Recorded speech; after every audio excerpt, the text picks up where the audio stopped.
Good morning, dear students. I'm here with chapter 14, that is sources of energy, and this is part 1 of the chapter. Now, let me show you what we are going to discuss in this part of the chapter. We'll discuss the first topic is what is a good source of energy, and then conventional sources of energy, and there are some subtopics of this topic. Let me show you what are these topics. They are fossil fuel, thermal power plant, hydropower plant, and at the end of the session we'll discuss some improvements in the technology for using conventional sources of energy. Okay, so let me start. Okay, so dear students, as you know that energy cannot be destroyed, it cannot be produced, only it can be converted from one form to another. That is the law of conservation of energy. Okay, and the same thing is stated over here, that energy comes in different form, but it can be converted from one form to the another, right? It can be explained with the help of the example. If you drop a plate from a height, so you hear a sound. What is that? Actually, that is the conversion of potential energy into sound energy. In the same manner, I can give you another example of lighting the candle. If you light a candle, you get heat energy and light energy. In this process, chemical energy is converted into heat energy and light energy. So it is clear that one form of energy is being converted into another form. But energy is there. It is not being destroyed.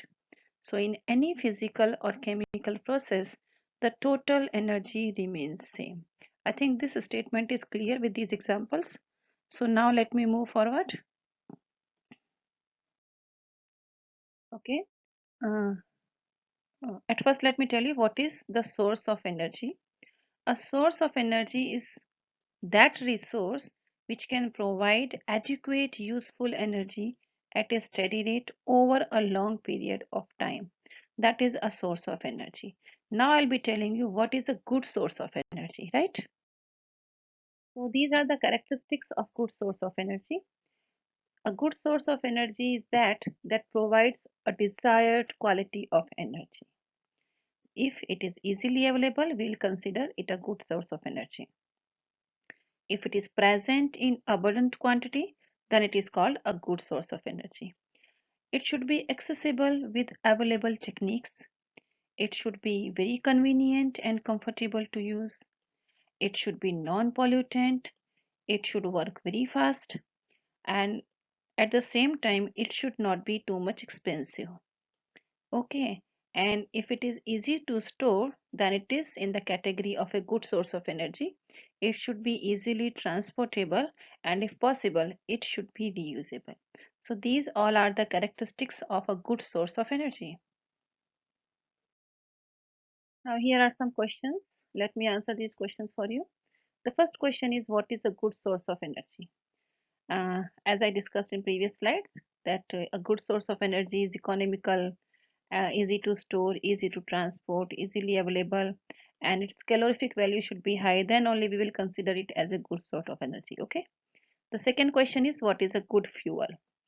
A good fuel is that if it is easily available uh, and it can produce a large amount of heat when burnt, then only we will call it a good fuel, right? The third question is, if you could use any source of energy for heating your food, which one would you use and why? Okay, so obviously we will use the source of energy to heat our food that is easy to use at our place, easily available, easily transported, and easily, or it doesn't produce huge amount of smoke. Okay, and highly inflammable. If any fuel has these many characteristics, then only we will use it at our home.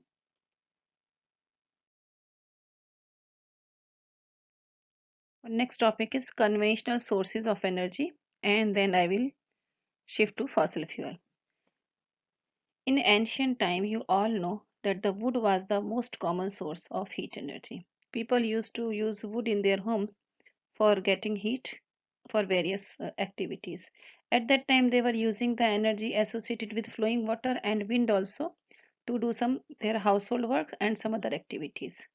Okay, With time, the exploitation of coal as a source of energy made the Industrial Revolution possible. Increasing industrialization has led to a better quality of life all over the world, and it has also caused the global demand for energy to grow at a tremendous rate. Now, the growing demand for energy was largely met us by the fossil fuel. And what are those fossil fuels? These are coal and petroleum mainly, right? Our technologies were also developed for using these energy sources, but these fuels were formed over millions of years ago, and there are only limited reserves. The fossil fuels are non-renewable sources of energy. Do you know why they are non-renewable? See, because once they are used, they cannot be used again. That is why they are non-renewable. Okay, and this is the reason we need to conserve these resources. If we were to continue consuming these resources at such alarming rates, we would soon run out of the energy. We will not be having any fossil fuel with us, from where we will get the energy. So we should use our fossil fuels with very care, and we should not waste them. See, to avoid all these things, what should we do? We should find out some alternate resources. Okay, but nowadays we are usually dependent on these fossil fuels only for our energy requirement. And burning fossil fuels has disadvantages also. The main disadvantage of this fossil fuel is air pollution. When these are burnt into the air, many harmful gases they come out and they mix with the air, and that result into acid rain. When we burn petroleum products, the oxides of carbon, nitrogen, and sulfur they are released, and these mix with to the mix with the air, and then that result into the acid rain, and that acid rain affects our water also and our soil resources also. So that is a major disadvantages of using fossil fuel: air pollution, soil pollution, and water pollution. Okay. So as you saw that fossil fuels, the result of using fossil fuels is pollution. So if we want to reduce that pollution, what we are supposed to do? Whether we should increase the efficiency of the combustion of these fossil fuels, or we should find out some other techniques so that we can reduce the pollution created by these fossil fuels. Do you know that fossil fuels are the major fuels used for generating electricity? Here in this picture you can see that most of the percentage, it is written over here that 79.1 percentage energy is generated using these fossil fuels, mainly coal. Okay. Thermal power plant. In power stations, we are using fossil fuels to heat up the water to produce the steam, and so that that steam can be used to run the turbines and electricity can be generated. And this transmission of electricity is more efficient in the comparison of transporting coal or petroleum, and that is the reason that many thermal power plants are set up near coal or oil fields. Why this term is thermal power plant? This is thermal power plant because the fuel is burned to produce heat energy, and then it is converted into electrical energy. That is why this process is named as thermal power plant. Here in picture you can see a thermal power plant, that is Mundra Ultra Mega Power Plant, UMPPP, and that is located in Kutch district of Gujarat, and it is ranked as third largest thermal power plant in India. This is owned by Coastal Gujarat Power Limited, that is a subsidiary of Tata Power. The Vindhyachal Thermal Power Station, that is situated in Madhya Pradesh, that is the biggest thermal power plant in our country. Okay, and this picture is of Vindhyachal Thermal Power Station. And here you can see the map of India where other thermal power plants are located. Here is the animation of how thermal power plants works. Here you can see that water is boiling, okay, and steam is produced, and then this steam will be used to move the turbines. Okay, if you will follow my red marker, it will be easy to you to understand. The steam will apply a force on this turbine and then the turbine will move, and this turbine is connected to the generator, and there in generator electricity will be produced. See, after these turbines are being moved, the steam that is now low pressure, it will be uh, sending to the boiler again. Okay, and that can be used again. Fine. Hydropower plants. Hydropower plants are the plants where electricity is generated using the energy associated with the water. Okay, in hydropower plants, uh, potential energy is converted into electricity. See, in hydropower plants, we need to store the water at a height. And there are very few waterfalls which could be used as a source of potential energy of water by storing the water at a height. So, artificially dams are constructed. Okay, so that is why in the last century, a large number of dams were built all over the world. If you see this pie chart, you can see that a quarter of our energy requirement is met by hydropower plants. Here you can see this yellow portion is showing the energy by hydropower plants. Here is the animation where it is shown that how in hydropower plants electricity is generated. If you see here, water is collected at a height. Okay, let me show it to you. Yes, water is collected over here.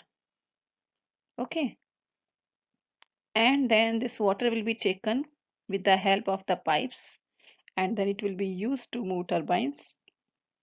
Here, the turbines are rotated, and these turbines are connected with the generator, and then generator will move and electricity will be produced. Okay, so what is happening over here? Actually, a water is stored at a height, and at that time, the water is having potential energy, and that potential energy is converted into electricity. Since the water in the reservoirs would be refilled each time it rains. Okay, so whenever rain will be there, water will be collected over there. So we need not to worry about hydroelectricity. In the case of fossil fuel, it is not like that. When fossil fuels get finished, they will be finishing. We cannot recollect them. In the case of hydropower plant, it is not like that. Water can be recollected at the time of rain.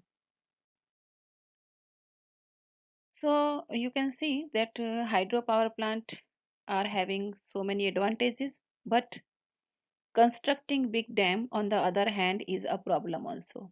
There are certain problems that are associated with construction of big dam, and sometime at the time of construction of dams, the governments face some oppositions also. So what are those problems? Let me show you. The first one is that dams can be constructed only a limited number of places. Why? Because for that we need some heights, and that is possible only in hilly areas. So that is one limitations, or what should I say, the some problem uh, to construct dams. While constructing the dams, large areas of agricultural land and human habitation are to be sacrificed. Okay, so this is the another problem. Large ecosystems are also destroyed when they submerged under the water in the dams. And the another point is the vegetation which is submerged rots under anaerobic conditions, and they give rise to large amounts of methane, that is a greenhouse gas. Okay, so again temperature will rise, global warming can be occurred. It creates the problem of satisfactory rehabilitation of displaced people. The place that is selected to construct the dam, from that place people will be shifted from to other place. So that may be a problem. Sometimes people, they do not like to leave their place and they don't want to go to another places, and that is why opposition to the construction of Tihri Dam and Sardar Sarovar project was done by some group of the people. Here there are two pictures of Tihri Dam, and Tihri Dam, let me tell you, the Tihri Dam is the largest dam in India. Improvements in the technology for using conventional sources of energy. The first topic is biomass. Okay, so you know that wood has been used as a fuel in our country for a long time. Okay, so how to get wood again and again? If you want a continuous supply of wood, you should make sure that enough trees are planted. Then only you will get a continuous supply of wood. Otherwise, you will not be able to get wood. Okay, and the same thing is in the use of cow dung cake. Cow dung cake is also being used in our villages, mainly to cook, as a source of energy to cook food. Okay, so to get cow dung cake continuously, what is required? A livestock, means animal should be there. Animal population in India is really large, so we can assure that in villages people will be getting cow dung cake continuously. Okay, so see, as you see, wood, cow dung, these type of fuels are, they are plants or animal products, so these are termed as biomass, right? These fuels do not produce much heat on burning, and on the other hand, they produce a lot of smoke. Okay, so therefore, technologies are required so that efficiency of these fuels can be increased, or some better techniques can be used to increase their calorific value, or to use them in a better way. So when wood is burnt in a limited supply of the oxygen, water and volatile materials present in the wood, they get removed, and charcoal is left over behind as a residue. And charcoal burns without any flames, and comparatively it is smokeless, and it has a higher heat generation efficiency also, right? On the other hand, cow dung, that is cow dung or various plant materials like the residue after harvesting the crops, vegetable waste, sea waste, decompose, they all material is taken into the tank and they are decomposed in the absence of oxygen, and biogas is produced. Actually, the main thing that is used in this process is cow dung, and that is why this gas is named as gobar gas also. In Gujarat, in Patan district, there is a place, Methan place. Okay, this place saves 500 metric tons of fuel wood annually. They have been doing it for last 15 years. This village is the home to India's largest biogas plant, and this plant is run by Silver Jubilee Biogas Producers and Distributors Cooperative Society Limited. Okay, here you can see a diagram of a biogas plant. Actually, that is a schematic diagram. It just gives you a basic idea that how a biogas plant is working. Okay, here there is a digester, underground digester is there, and above that there will be a gas tank. In digester, cow dung, water, plants residue, sewage waste, and all these biowaste will be decomposed in the absence of oxygen.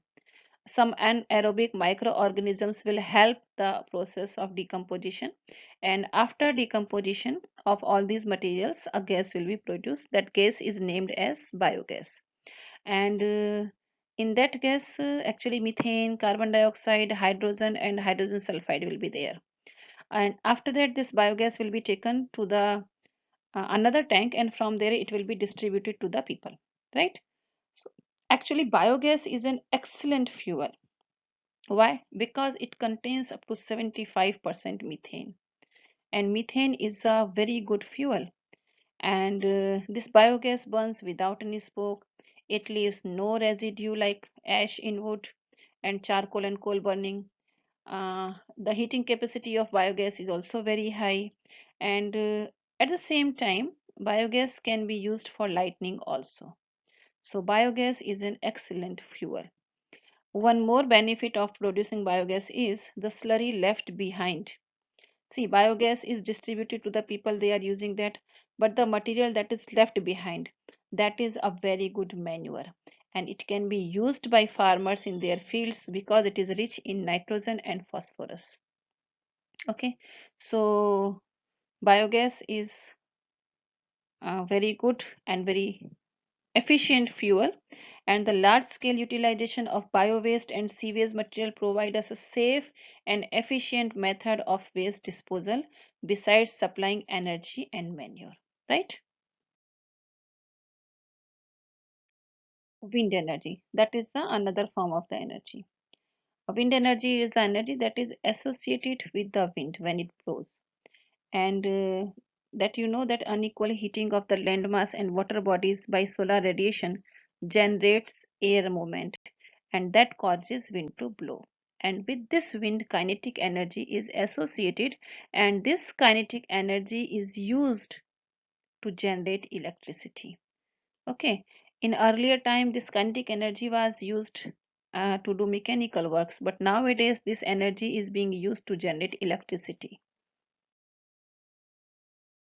A windmill consists a structure that is very similar to a large electric fan that is erected at some height on a rigid support, that is a windmill. To generate electricity, the rotatory motion of the windmill is used to turn the turbines of the electric generator. Actually, to produce electricity, the main thing is you should rotate the turbines. If you are able to rotate the turbine anyhow, electricity will be produced with the help of the generator. So in hydropower plant, we were rotating turbine with the energy that is associated with the water that was stored at a height. And here we are rotating the turbines with the energy that is associated with the wind. Okay. The output of a single windmill is very small, and the amount produced by a single windmill, the energy produced by a single windmill cannot be used for any purpose. So therefore a number of windmills are erected over a large area, and that large area is known as wind energy farm. Okay. And so whenever the government needs a large amount of energy, the government establish any wind energy farm at the place where wind blows. So wind energy is a very good energy. It is environmental friendly energy. It doesn't create any pollution. Okay, that is the efficient source of renewable energy, and this requires no energy expenses for the production of electricity. But there are limitations in harnessing wind energy also. What are those limitations? Let me tell you. See, wind energy farms can be established only at those places where wind blows for the greater part of the year. If wind doesn't blow there for most of the part of the year, there is no use of establishing wind farm over there. And at the same time, wind speed should also be higher than 15 km per hour. Otherwise, it will be difficult to maintain the required speed of the turbine and electricity will not be produced, right? While any wind farm is established, there should be some backup facilities to take care of the energy needs during a period when there is no wind. See, energy is produced when wind is blowing. So at that time, if that energy is stored, so it can be used for later on when wind is not there. Establishment of wind energy farm requires large area of land. If 1 megawatt electricity is to be produced, about 2 hectare of land is required. Okay, and a very big minus point or the main limitation is the money. The starting establishment require a lot of money. Okay, and even after establishment also, the blades and the tower of the windmill, if they are exposed to the nature like rain, sun, storm and cyclone, at that time also they need a high level of maintenance. So these were the limitations in harnessing wind energy. Hmm, very good point is written over here. See, this is some information regarding the country that is known as country of winds, that is Denmark. More than 25% of the electricity they need, it is generated through a vast network of windmills. In terms of total output, Germany is the leader while India is ranked 5th in harnessing wind energy for the production of electricity. Okay, in India, in Kanyakumari, the largest wind energy farm has been established and it generates 380 megawatt of electricity. Here there are two pictures. One picture is of wind farm of Denmark and here this one is of Kanyakumari. Here are some questions. Let me answer these questions for you. What are the advantages of fossil fuel? So, sorry, what are the disadvantages of fossil fuel? So, the major disadvantages of using fossil fuel is air pollution, and then it leads to global warming, and then soil pollution and water pollution.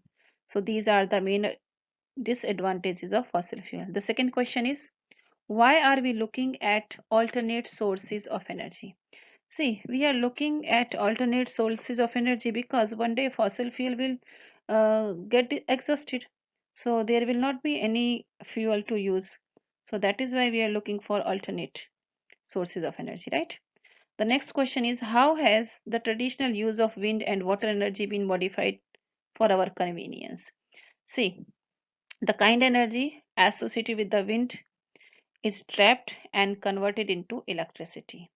In the same manner, the potential energy of water is converted into electricity. So this was there for today's session. Okay. I hope you liked it. Now we'll be meeting in part 2. Thank you, students.